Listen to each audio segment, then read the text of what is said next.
And I mean, there's always this misconception that the director tells the composer what to do. It doesn't work like this. The composer is supposed to come up with the ideas that the director can't come up with, and which is the sort of a problem actually. I'd much rather the director would just tell me, "Can you make it sound like that?" Usually, it ends up being, can you make it sound different? Can you make it sound new? And you try to figure out from the story. The only way you write is story, story, story, story. You just focus on the story and stay on the character, and the characters will guide you. Most of the directors I work with, they have a really strong visual handwriting, and so you get the style. You know what will work and what will not work. I just think because we had this idea of a very small motif for Batman, and everybody was copying it, that every movie right now sounds the same. Gladiator had 19 themes, so that's 10 years ago, right? Pirates, that's more recent. It had lots of themes, It's just right now everybody's stuck on this stupid idea, which was just appropriate for this character, in the three Batman movies, that we don't really have a long theme. Actually, there is a long theme in Batman. It's just nobody seems to go, oh, that's the main theme. No, I think you do what is appropriate, what you think is appropriate to the movie. So that's why, Man of Steel, I'm going to try to do something different. I have a very long theme. If you try to reinvent something, sometimes for better or for worse, it's you have to go and make it your own. You can't use somebody else's, great ideas. What has always been nice is that we composers, because we don't have to rely on our spoken word, can work anywhere and can work on anything. I always think it is interesting if you have a foreigner comment on a different culture. I mean, I have never done a movie about Germany, but I have done movies about Frenchmen in America, with Green Card. I've done movies about Africa. I've done movies about America, and I think part of what makes our work valuable to a movie is that we are the outsider, the foreigner, and we present, a different point of view of a culture back to you. With each film, you need to give it a really iconic sound, and I don't think it's just the music. You want to make a whole audio world, and you want to, that is the sound effects, that is everything that goes on. And goes all the way to the way it's lit, to the way the movie looks. And so I work very hard at trying to find very small fragments that will tell you in less than 1 second that this, oh, you're in the right movie, Batman Begins,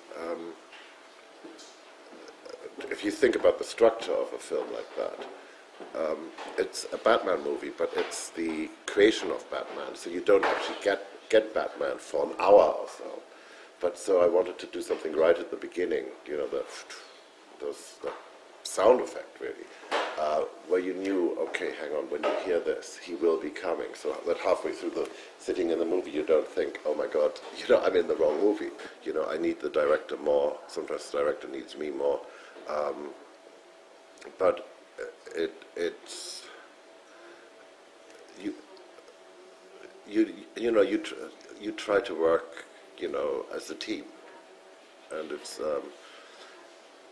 it's important that you're very, the reason I live in Hollywood is and I work with European directors mostly, and they all live in Hollywood, because it's just geographically it makes it very easy for us all to be together, and I like having the director right there.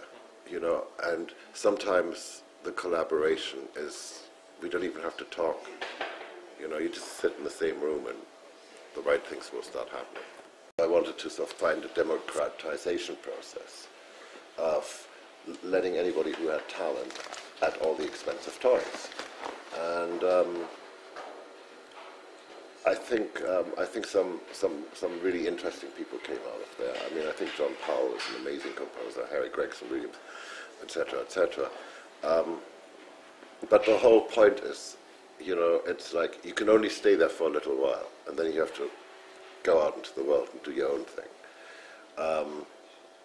And it's fun. It's fun hanging out, you know, having buildings full of equally crazy people that, you know, sometimes when I go home at 4 o'clock in the morning and I look at the car park and all the other cars are still there, I feel really guilty. Oh, I'm the first one to go home, you know, I'm not working hard enough. That's sort of, because composers are strange, nerdy people, you know, so,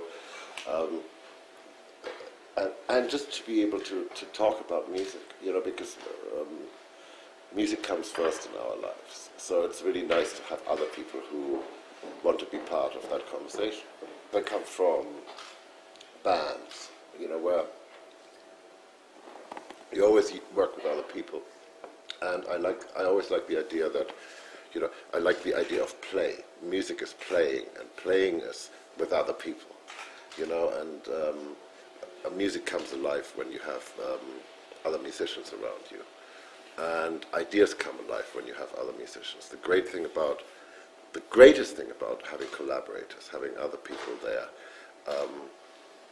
is when I sit there by myself writing something, I'm never alone, because there's always a critic on my shoulder saying, don't do this, no, this is too crazy, don't do it. You know, and it's great to just open the door and there's a Harry Gregson Williams walking around and saying, hey Harry, come have a listen to this. What do you think of this? And I'm going, oh no, that's great, push it more. You know, so they help you have the courage to go and try new experiments, because sometimes you don't want to use the director for this. When I started with Stanley as his assistant, on the first day I was in a room with Nick Rogue, you know, one of the great directors, and they were talking about a scene and you know, how the music should work. And so there was a problem, you know, an unsolved problem. This piece of music was not written. They didn't even know what the tone would be or whatever.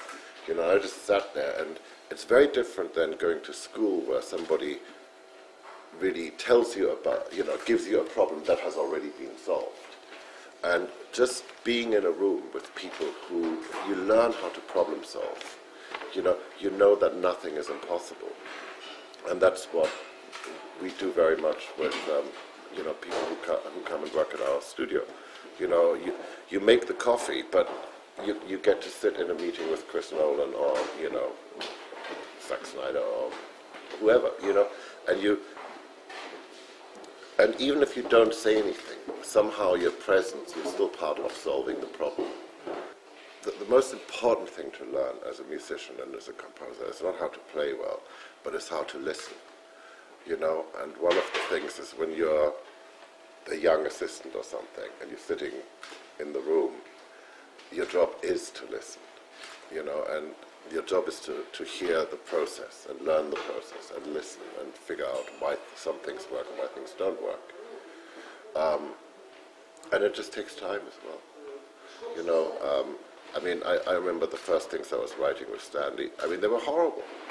But, you know, after a while they got a little better, you know, because I learned something. And unfortunately, everything takes time, and you just have to commit to spending that time. And at the same time, I think it's important that people who have a good career give time to other people, you know.